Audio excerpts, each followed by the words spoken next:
ಒಂದು ಚಿಕ್ಕ ಹಳ್ಳಿಯಲ್ಲಿ ರಾಮು ಎಂಬ ಬಾಲಕ ವಾಸಿಸುತ್ತಿದ್ದನು. ರಾಮು ತುಂಬಾ ಬಡ ಕುಟುಂಬಕ್ಕೆ ಸೇರಿದವನಾಗಿದ್ದನು. ಅವನ ತಂದೆ ರೈತನಾಗಿದ್ದು ಕಷ್ಟಪಟ್ಟು ದುಡಿದು ಕುಟುಂಬವನ್ನು ಸಾಕುತ್ತಿದ್ದನು. ರಾಮು ಕೂಡ ತನ್ನ ತಂದೆಗೆ ಸಹಾಯ ಮಾಡುತ್ತಿದ್ದನು. ಒಂದು ದಿನ ರಾಮು ತನ್ನ ತಂದೆಯೊಂದಿಗೆ ಹೊಲದಲ್ಲಿ ಕೆಲಸ ಮಾಡುತ್ತಿದ್ದನು. ಆಗ ಆಕಾಶದಲ್ಲಿ ಒಂದು ಹಕ್ಕಿ ಹಾರಾಡುತ್ತಿರುವುದನ್ನು ನೋಡಿದನು.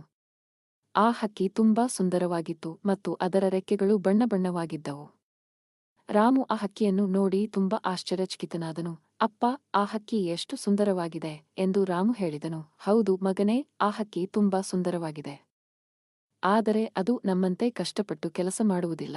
ಅದು ಕೇವಲ ಹಾರಾಡುತ್ತದೆ ಮತ್ತು ತಿನ್ನುತ್ತದೆಯೇ ಎಂದು ರಾಮನ ತಂದೆ ಹೇಳಿದರು. ನಾನು ಕೂಡ ಆ ಹಕ್ಕಿಯಂತೆ ಹಾರಾಡಬೇಕು ಮತ್ತು ತಿನ್ನಬೇಕು ಎಂದು ರಾಮು ಹೇಳಿದನು. ಮಗನೇ, ಜೀವನದಲ್ಲಿ ಏನನ್ನಾದರೂ ಸಾಧಿಸಲು ಕಷ್ಟಪಟ್ಟು ಕೆಲಸ ಮಾಡಬೇಕು. ಸೋಮಾರಿಯಾಗಿದ್ದರೆ ಏನನ್ನೂ ಸಾಧಿಸಲು ಸಾಧ್ಯವಿಲ್ಲ ಎಂದು ರಾಮನ ತಂದೆ ಹೇಳಿದರು. ರಾಮು ತನ್ನ ತಂದೆಯ ಮಾತನ್ನು ಕೇಳಿ ಅರ್ಥಮಾಡಿಕೊಂಡನು.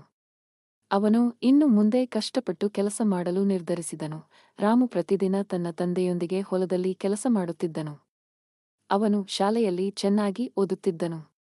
ಅವನ ಕಷ್ಟಪಟ್ಟು ದುಡಿಯುವ ಸ್ವಭಾವದಿಂದಾಗಿ ಅವನು ಶಾಲೆಯಲ್ಲಿ ಮತ್ತು ಮನೆಯಲ್ಲಿ ಎಲ್ಲರ ಮೆಚ್ಚುಗೆಗೆ ಪಾತ್ರನಾದನು. ವರ್ಷಗಳು ಕಳೆದವು. ರಾಮು ದೊಡ್ಡವನಾದನು. ಅವನು ಒಬ್ಬ ಯಶಸ್ವಿ ರೈತನಾದನು. ಅವನು ತನ್ನ ಕುಟುಂಬವನ್ನು ಚೆನ್ನಾಗಿ ನೋಡಿಕೊಂಡನು. ಒಂದು ದಿನ ರಾಮು ತನ್ನ ತಂದೆಯೊಂದಿಗೆ ಹೊಲದಲ್ಲಿ ಕೆಲಸ ಮಾಡುತ್ತಿದ್ದನು. ಆಗ ಆಕಾಶದಲ್ಲಿ ಅದೇ ಹಕ್ಕಿ ಹಾರಾಡುತ್ತಿರುವುದನ್ನು ನೋಡಿದನು. ರಾಮು ಆ ಹಕ್ಕಿಯನ್ನು ನೋಡಿ ನಕ್ಕನು. ನೋಡು ಅಪ್ಪ, ಆ ಹಕ್ಕಿ ಇನ್ನೂ ಹಾರಾಡುತ್ತಿದೆ ಮತ್ತು ತಿನ್ನುತ್ತಿದೆ.